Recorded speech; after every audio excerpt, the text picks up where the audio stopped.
So, moving on. Here on the left, you can see that bicycle atherosis going on the biceps, and then you can see how it's covering brachial artery coming down, and median nerve coming down, so it's protecting them.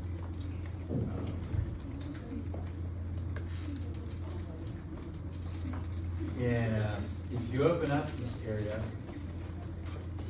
and there's not as much fat here as in the popliteal fossa, the knee, but you're going to see, you'll see the median nerve coming down, that's going to be the cubital fossa. It's going to go between the two heads of coronary arteries. Median nerve goes between the two heads of coronary arteries. More on that next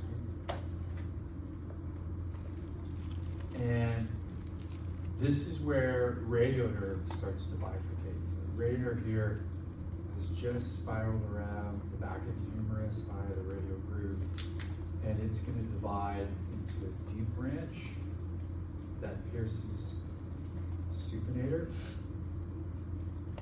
This is the supinator right here, and a superficial branch. So let's actually just draw that.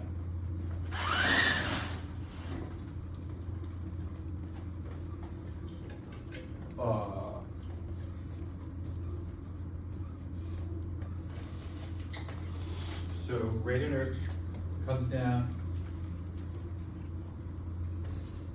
gives off a deep branch, and that pierces supinator.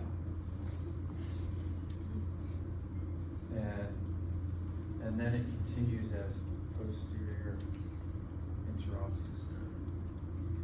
And then a superficial branch of radial. And what this is doing is traveling under, like if you shake someone's hand, you're in mid-pronation.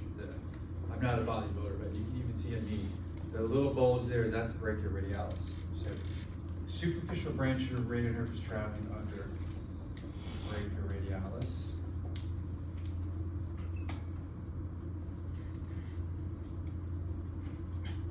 Then it exits and it goes over the anatomical snuff box, which we'll learn about next week. And now it's going to cross the wrist. So it's going over the snuff box, crosses the wrist, and it does sensation in the dorsum of the hand. So 5, it's like 1, 2, 1, 2, 3, and half 4. Okay. So radial nerve at about the lateral epicondyle divides into a deep branch that pierces supinator and a superficial branch that travels under brachioradialis, crosses over the snuff box, crosses the wrist, goes into the hand, sensation. Okay.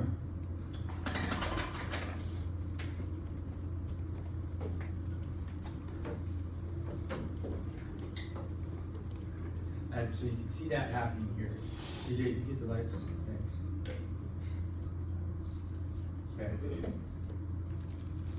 So here, do you remember how in the lower limb there were some blood vessels that we had to learn that were superficial and didn't have arterial counterparts, namely great saphenous vein, small saphenous vein. Okay. Upper limb, same deal. There's some we're going to have to learn. And so we have a basilic vein of the forearm and a cephalic vein of the forearm. And in the cubital fossa, they kind of intermingle, and there's this guy that crosses the median cubital vein. And that's where we typically draw blood. The cephalic vein continues up the arm. You can see this on some of the bodies. So does the basilic. And so this is the superficial venous network of the arm. There is no arterial counterpart. And so we can draw blood from these vessels because blood in veins is under low pressure. And so there's that median cubital in the cubital fossa that we often choose to draw blood from. And it's traveling over the bicipital aponeurosis. And so notice here, like, you don't see median nerve, you don't see brachial artery, you don't see radial nerve. They're protected by their deep fascia. So we gotta continue to follow the brachial plexus down the arm. So one thing we want to think about is, remember, ulnar nerve didn't do anything in the arm. Here it is traveling behind the medial epicondyle. That's a really important relationship.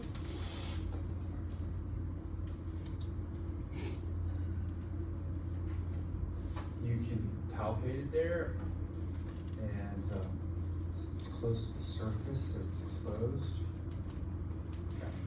The median nerve, we can follow down the arm, doesn't do anything in the arm, crosses the elbow and the cubital fossa, and then the radial nerve is going to divide right at about the lateral epicondyle. You can see that happen, okay, right there. So superficial branch and deep branch.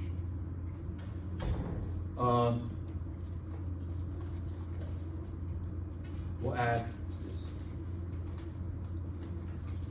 So,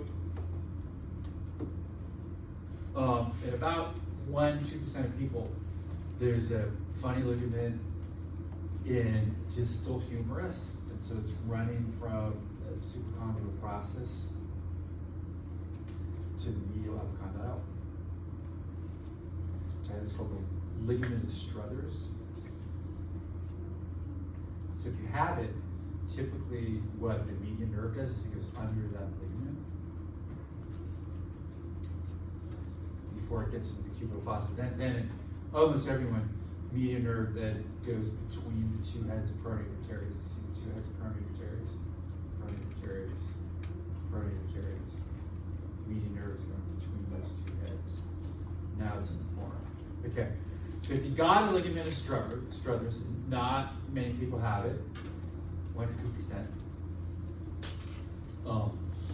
So maybe like every 3 years, PT students, 1 of you is going to have it. And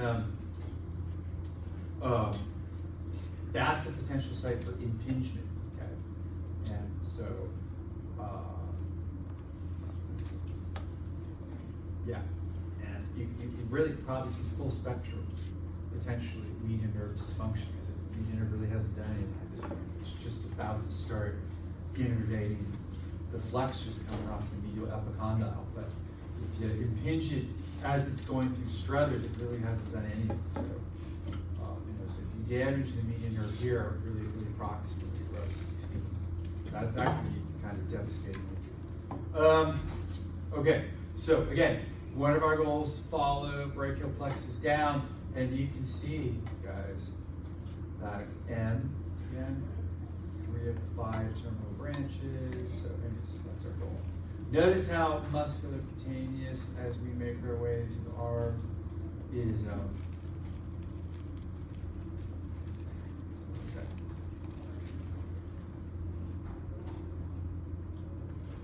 is traveling between brachialis below and biceps above. So musculocutaneous is going between those. Okay.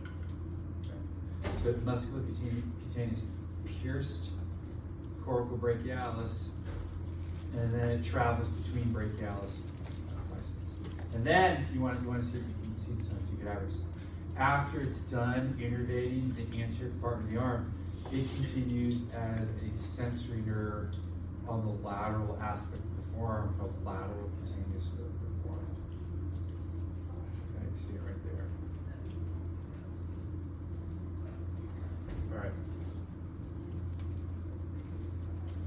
All right.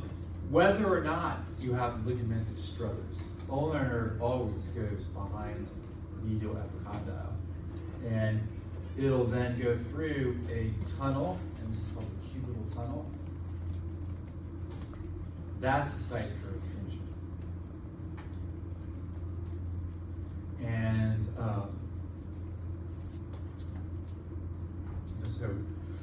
So just like with the median nerve, up until this point, ulnar nerve hasn't done anything. So if you damage the ulnar nerve here, you could have full spectrum ulnar nerve problems, right? Because it hasn't done anything yet. So everything could be impacted with this proximal ulnar nerve lesion, right? Ulnar nerve didn't do anything in the armpit, it didn't do anything in the arm, it hasn't done anything yet.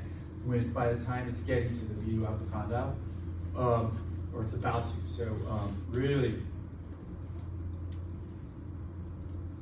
full spectrum ulnar nerve dysfunction. So what does ulnar nerve do? And I'm jumping the gun again. We'll learn this more detail as we get to the forearm and the hand. Ulnar nerve hits two muscles in the forearm, flexor carpi ulnaris and half the flexor digitorum profundus. I just taught you that. So maybe a little bit of weak flexion at the wrist, but really the main wrist flexor is the median nerve, so not too much, not the end of the day. The main effect of an ulnar lesion is going to be in the hand. This is the main nerve to intrinsic muscles in the hand, okay, the main one. Median nerve being the second. So in particular, digits 5 and digits 4 is ulnar nerve territory. All of 5 and half of 4. Neurologically, because of that, one way to test for ulnar nerve lesions is to test for 5, digit 5. There is no other nerve that innervates digit 5. Digit 4 is dually innervated, so that's not a good finger to test. 5 is good. You can say, hey, close your eyes, tell me if you can feel me touching one of your fingers, and if they can't feel it when you touch digit 5, that's an ulnar lesion. It can't be another nerve. Okay. Your ability to grasp things with your thumb, we often do, that's partly dependent on ulnar nerve too. Let's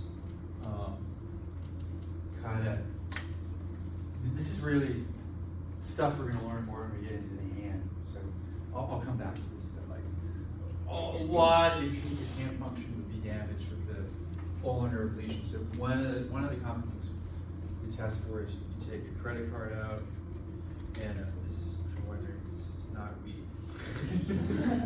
Chelsea just gave me wildflower seeds. Okay, you take your credit card out, and just to be able to do this is ulnar nerve. Okay. So I am right now adducting digit 2 and 3. That's pure ulnar nerve. Okay. Or you could do the opposite. You could say, I'm going to apply pressure on the outsides of your 2 digits, and I want to see if you can separate the 2 digits. That's abduction of digits 2 and 3. And if they can't do that against resistance, that also suggests ulnar nerve problems. So all those kind of things. Sensory loss, digit 5, half 4, problems abducting or adducting the fingers. Okay? That's all ulnar nerve. This is a classic ulnar nerve sign. Say you wanted to do this. Okay, I'm giving a credit card to a waiter. How's the waiter going to accept that, people? Yes, good. Yeah, okay. Okay. Okay. So what you don't know is, lot of thumb movements, but in this plane, parallel to the palm of my hand.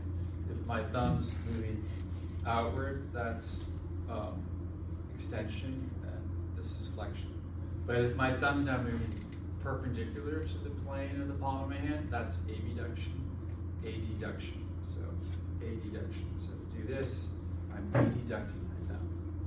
So in this sign, Frohman sign, normally, right, my thumb will be flat down, holding the credit card against digit 2. I'm adducting my thumb to do that.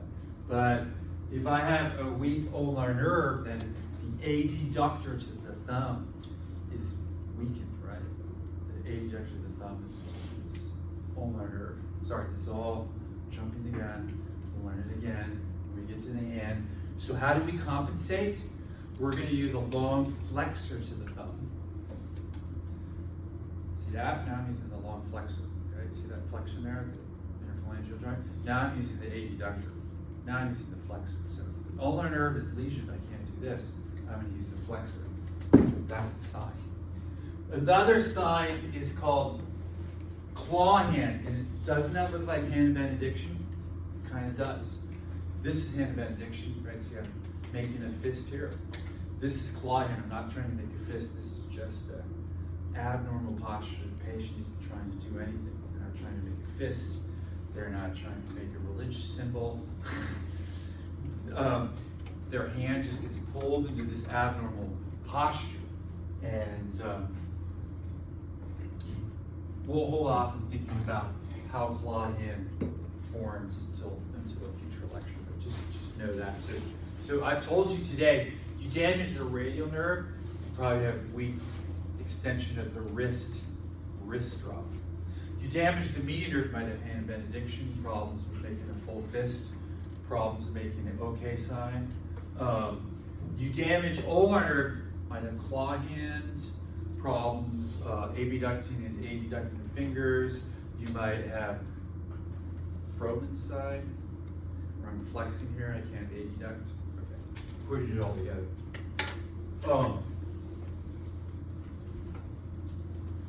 So this, maybe third time I've said this, musculocutaneous nerve is going to pierce coracobrachialis. It's going to travel under biceps, over brachialis, and then it's going to continue on the forearm as a cutaneous nerve. So lateral cutaneous nerve of the forearm. Lateral cutaneous nerve of the forearm. We have that on a few bodies, so we'll look for that. Eventually, by the end of this unit, these pictures will make sense. This is just for your own fun and giggles. You can come back to this. Okay? We haven't gone down with the hand yet. Okay. All right, almost done. So elbow joint,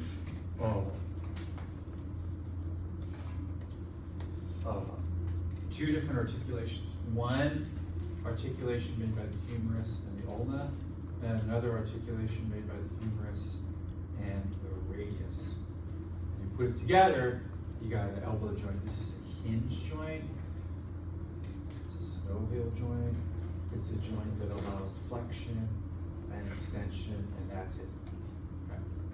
And when we're locked into extension, you see how the olecranon lines up with the two epicondyles. See that? The two epicondyles and the olecranon of the ulna is straight line. That also, by the way, the olecranon fitting into that olecranon fossa of the humerus prevents further extension of the elbow. You can't go further really than 180. So the olecranon fits into that olecranon fossa, and in complete extension, right, it fits in there so snugly that we can't hyperextend. And so in extension, the two epicondyles line up with the olecranon, and you have to get a straight line there. But really, there's two different articulations we have to think about at this synovial hinge joint. The articulation made by the head of the radius, with the capitulum of the humerus, and the articulation made by the ulna and the trochlea of the humerus. So, trochlea of the humerus articulates with the ulna, and capitulum of the humerus articulates with the radius. And you put it together, you got an elbow joint proper. But there's actually a third joint that's part of this complex, and this joint is made by the head of the radius. So here's the radius, and there's the head, and the radial notch of the ulna. And so if you look at the head of the radius, it's circular, so it's designed to be able to spin, to rotate. So this proximal radial ulnar joint that I just drew here is where pronation and supination is taking place.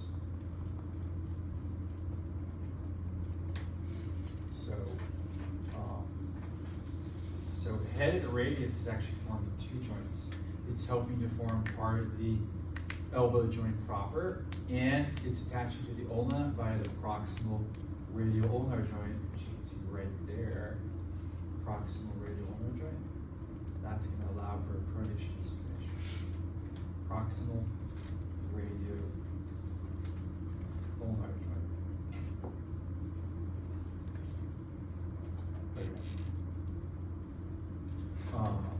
Here's that.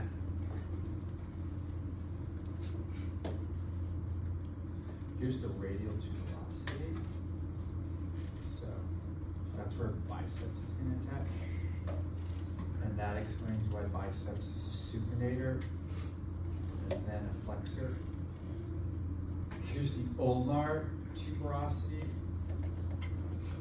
And that's where brachialis is going to attach. And that explains why brachialis is only a flexor. Because the ulna can't spin. It can't allow for pronation or supination. Triceps is going to attach back here to the olecranon process. These attachments I just described are pretty important. You definitely want to know. So triceps, brachialis, biceps. Two other attachments you really want to know here. Many of the flexors in the forearm are coming off the medial epicondyle. So we say the medial epicondyle is a common flexor attachment site. And many of the extensors in the forearm are coming off the lateral epicondyle. So we say the lateral epicondyle is a common extensor attachment site. Okay.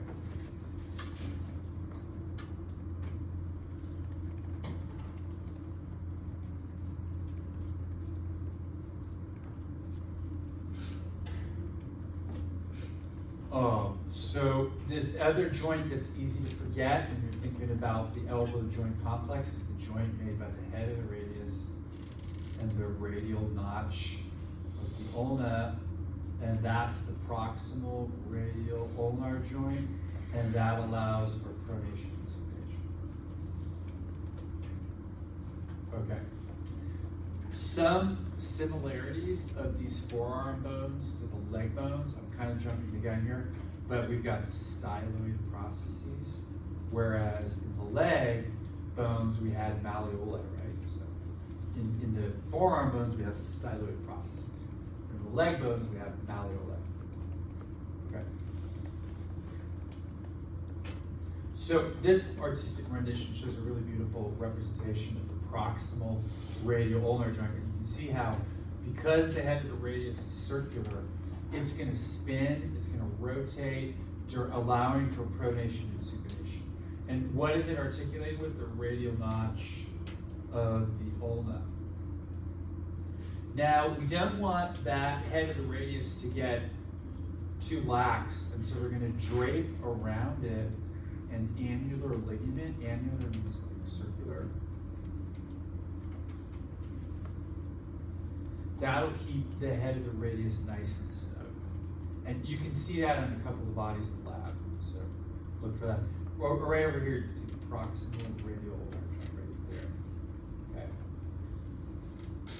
Okay.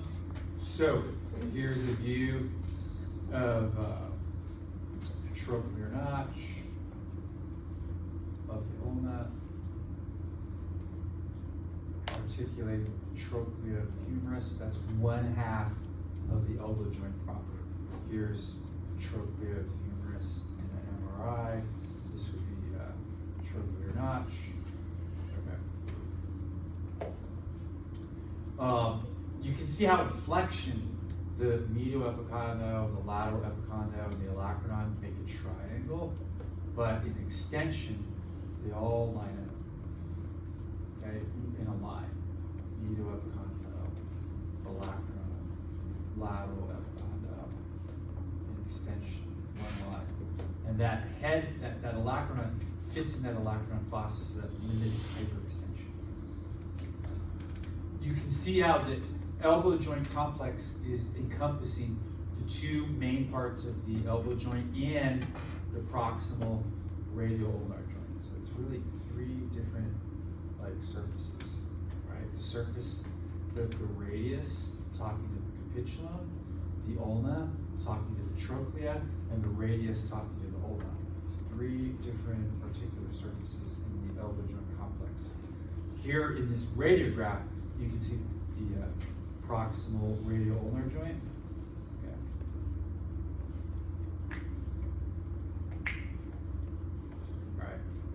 Anyways, moving on. So how do we stabilize these structures? On the radial side, we've got a collateral ligament. It's kind of fan-like, and it incorporates into the annular ligament. So here's the radial collateral ligament. Okay. Totter and flexion.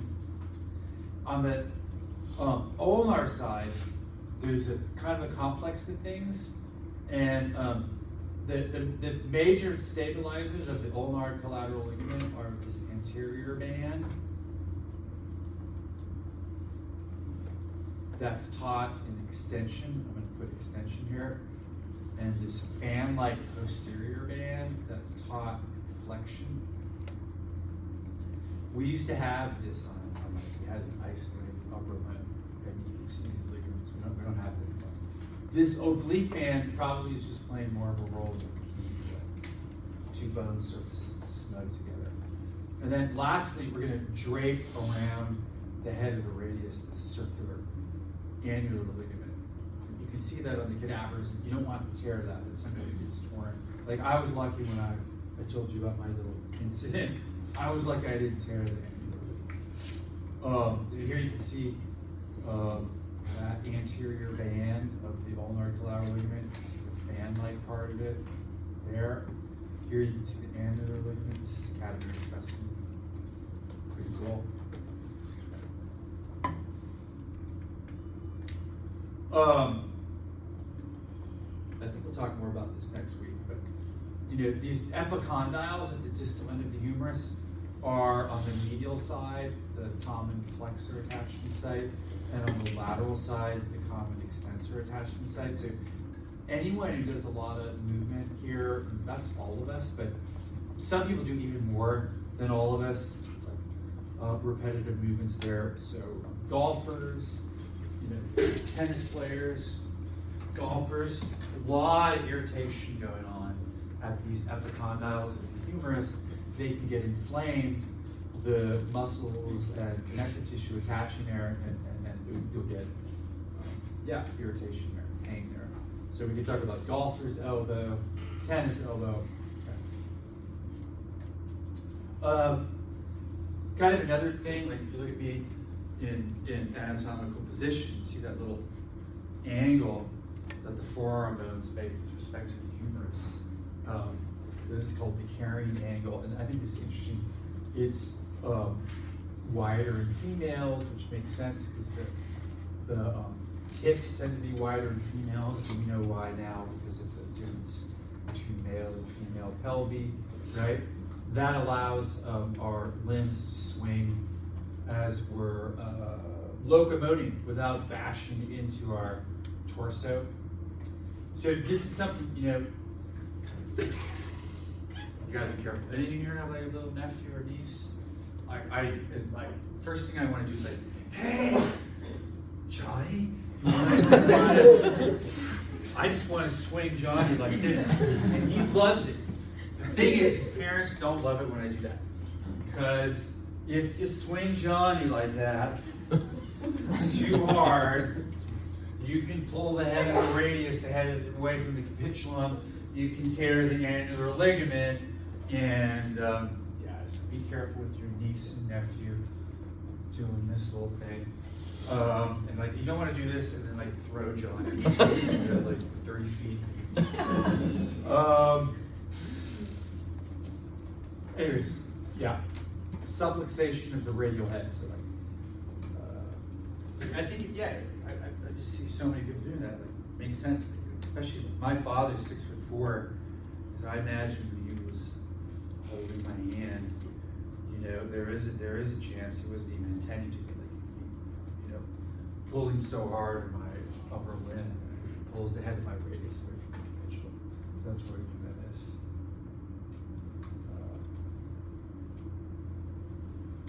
So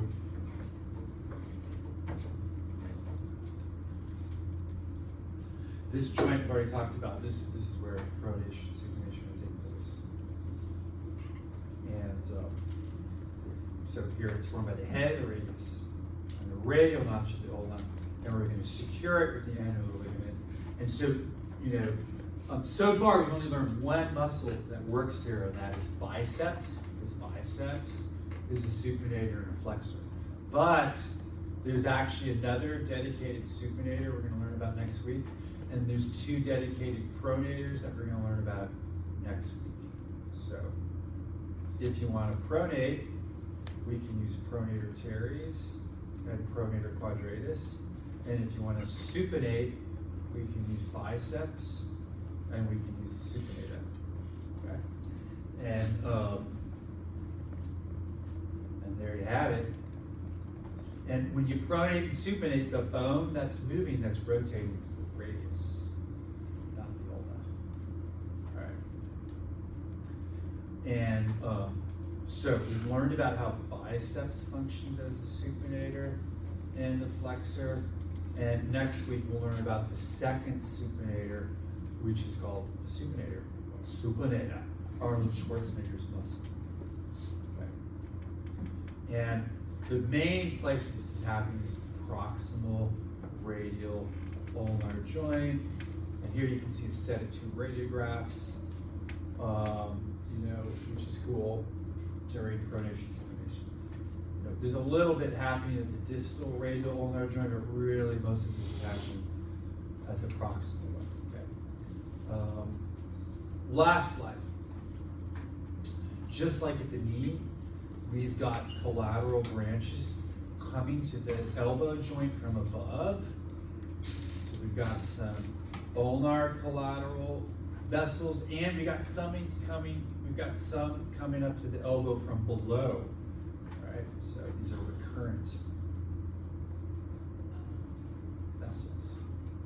All right, and you don't need to find all these, but just so we're kind of surrounding the elbow joint with vessels from above and below to maintain nutrition, blood supply, even during elbow flexion. That's it, people. We did it.